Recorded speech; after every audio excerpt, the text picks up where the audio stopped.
नमस्कार मित्रांनो, मी आपला सलीम शेख। 27 जुलै 2024 या रोजी माझ्या एका मित्राचा वाढदिवस होता। वाढदिवसाचा केक आणण्यासाठी मी धनकवडीच्या चौकातनं जात होतो। धनकवडीच्या चौकातनं ज्या ठिकाणी धनकवडीचे पोलीस चौकी आहे, महानगरपालिका आहे, त्याच चौकात हाकेच्या अंतरावर पोलीस चौकी, हाकेच्या अंतरावर महानगरपालिकेचं कार्यालय आहे। त्या चौकामध्ये मी जात असताना रस्त्यावर गर्दी पाहून मी खाली बघितले तर एक गाई अत्यंत आजाराने वयस्कर अशी लितपत पडलेली होती। तर गायीला बघून अत्यंत वाईट वाटले मित्रांनो। त्यामुळे आम्ही त्वरित आमची गाडी युटर्न घेतली आणि त्यावेळेस मनात विचार आला की अरे, एखादा टेम्पो, ट्रक किंवा बस हिच्या जर अंगावर आली तर जागीच या गायीचा मृत्यू होईल। तर त्या ठिकाणी आम्ही आमची गाडी अशी आडवी लावली की जेणेकरून वाहने गायीच्या अंगावर येऊ नयेत। संपूर्ण वाहनांना आम्ही इशारा करत होतो की साईडनं जावा, साईडनं जावा, जेणेकरून गायीच्या अंगावर एक देखील गाडी जाऊ नये। त्यावेळेस आम्ही तिघांनी गायीला उठवण्याचा पुरेपूर प्रयत्न केला, परंतु ती एवढी त्रस्त झालेली होती मित्रांनो की तिच्या अंगामध्ये एवढी ताकद नव्हती राहिली की ती उठून उभा राहून रस्त्याच्या कडेला जाऊन बसेल। अत्यंत घायल झालेली होती ती, अत्यंत त्रस्त झालेली होती।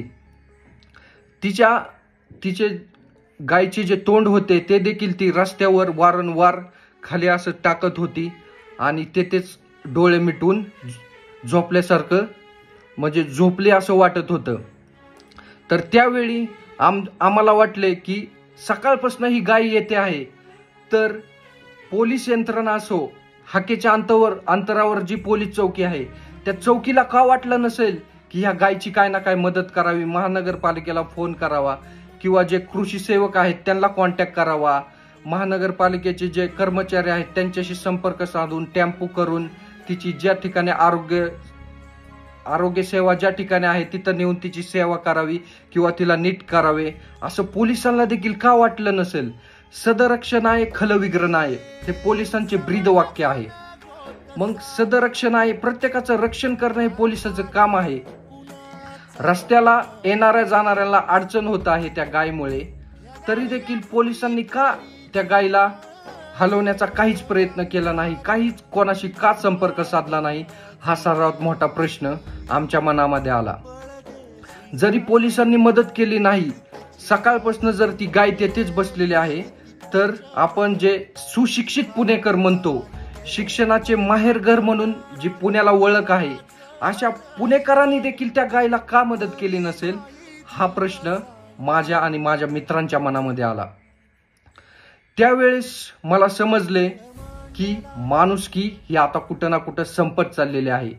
अरे, आपण ऍक्सिडेंट झाला तरी बघत नाही, त्याचप्रमाणे हे तर मुक जनावर आहे, ह्या मुक्या जनावराकडे सुद्धा कोण 2 मिनिटं थांबून चौकशी करत नाही किंवा प्रयत्न करत नाही की या मुक्या जनावराला साईडला आपण नेऊ।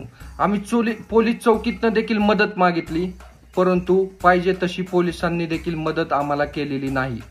त्यावेळेस आम्ही एक बादली भरून पाणी आणलं। तिथे एक पाणीपुरी विकणारा भैया होता, त्या भैयाकडनं पाणीपुरी विकणाऱ्या भैयाकडनं एक बकेट पाणी घेतलं आणि गायपाशी आलो आणि अक्षरशः मित्रांनो तिने अर्धी बकेट पाणी पिले। परंतु आम्ही म्हणलं आता पाणी तर पिली, खाण्याची काहीतरी व्यवस्था करू, तर थोडा चारा आणला, परंतु तिने कसल्या प्रकारचा चारा खाल्ला नाही। तर थांबलो असताना आम्ही थांबलोय म्हणून विचारपूस करणारे खूप असतात, काय झालंय, काय झालंय, गायला काय झालंय, असे विचारपूस करणारे आपल्याला नकोय। काहीतरी कार्य करणारे पाहिजेत, काहीतरी मदत करणारे पाहिजेत। चौकातल्या पोरांना कळलं की या ठिकाणी गाय बसलेले आहे। चौकातल्या पोरांनीही आम्हाला भरपूर सहकार्य केलं। कामावरनं वैतागून आलेली पोरं तिथं होती, त्यांनी देखील आम्हाला भरपूर मदत केली। त्यावेळेस कुठंतरी माणुसकी शिल्लक आहे हे जाणवलं मला, कारण तिथे एक कृषी वैद्य, जनावरांचा जो डॉक्टर आहे तो तेथे आला। डॉक्टरांनी गायीला इंजेक्शन दिले आणि गोळ्या देखील चारल्या। त्यावेळेस कुठंतरी बरं वाटलं की बाबा माणुसकी अजूनपणे जिवंत आहे, माणसामध्ये माणुसकी आहे. पोलिसांना जर खाकी वर्दीच्या आतमधील पोलिसांची तर माणुसकी नाही, परंतु कुठं ना कुठं अशी लोक आहेत की ज्यांना खरंच वाटतं की बाबा समाजासाठी काहीतरी करावे. अशी भरपूर गर्दी त्या ठिकाणी झाली. आम्ही जस्ट डायलवरनं असो, गुगलवरनं असो, अनेक पशुसेवक जे असतील, जनावरांचे सेवक जे असतील, अशा संस्था ज्या असतील त्यांच्याशी संपर्क केला. जवळजवळ 6 वाजल्यापासून ते 8:30 वाजेपर्यंत आम्ही त्या ठिकाणी थांबलो. 8:30 वाजता एका सेवकाने आमच्याशी संपर्क साधला आणि त्या ठिकाणी ते टेम्पो त्यांनी त्यांचा पाठवला. टेम्पो पाठवला तरी देखील त्या गायीला टेम्पोमध्ये टाकायचे कसे, कारण गाय जागची हालत नव्हती. तिच्या अंगामध्ये एवढी ताकदच नव्हती की ती उठून पायावर उभा राहू शकेल.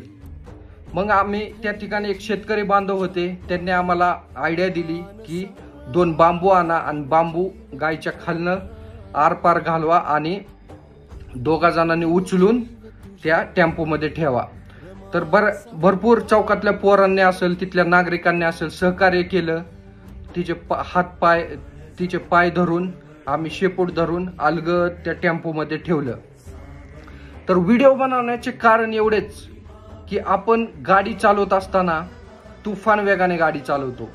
गाडी चालवत असताना बऱ्याच वेळाना ही मांजरे, कुत्री, गायी ह्या बऱ्याच वेळा आपल्याला आडवं येतात. कुत्री तर गाडीच्या मागं आपल्या लागतात, भुकतात. अशा वेळा आपण कसलाही विचार न करता सरळ त्यांच्या अंगावरनं गाडी घालवतो. तर मित्रांनो, अंगावरनं गाडी घालत असताना त्यांना देखील इजा होत्यात, त्यांना देखील त्रास होतो. अनेक कुत्र्यांचे पाय यामध्ये जातात, अनेक कुत्री मरून पडतात. तर एवढीच दक्षता घ्या की तुम्ही गाडी चालवत असताना आपल्यामुळे कुठल्याही मुक्या जनावराला त्रास होऊ नये याची दक्षता घ्या.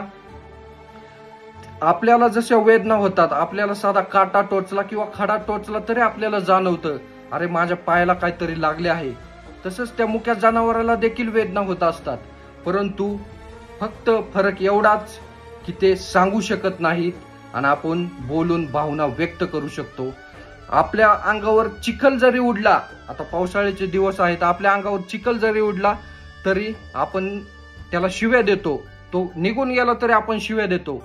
परंतु हे मुके जनावर त्रस्त झालेले असतात, त्यांना बोलता येत नाहीत, परंतु आपण माणुसकी या नात्याने गाडी चालवत असताना नेहमी दक्षता घेतली पाहिजे की आपल्यामुळे कुठल्याही मुक्या जनावराला कसल्याही स्वरूपाचा त्रास होता कामा नये. तर एवढंच हे व्हिडिओ बनवण्याचे कारण आहे.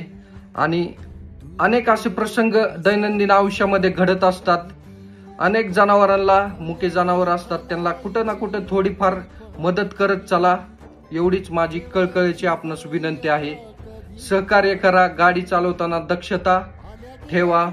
असा जो प्रकार पुण्यामध्ये घडला आहे, जे शिक्षणाचं माहेरघर म्हणून ओळखलं जातं. आणि आणखी एक वाईट वाटणारी गोष्ट म्हणजे हाकेच्या अंतरावर तिथे पोलीस चौकी होती, महानगरपालिकेचं कार्यालय होतं, तरी देखील कोणीही कसल्याही प्रकारचं सहकार्य केलं नाही. ही तर खरंच माणुसकीला एकदम लाजवणारी गोष्ट घडलेली आहे. त्या गायची अवस्था जर कोणी बघितली तर अक्षरशः डोळ्यामध्ये पाणी आल्याशिवाय राहणार नाही, इतकी दुर्दैवी वयस्कर असलेली त्या गायीची अवस्था झालेली होती. तरी देखील थोडी दक्षता घेऊन गाडी चालवा हीच आपणास नम्र विनंती. धन्यवाद.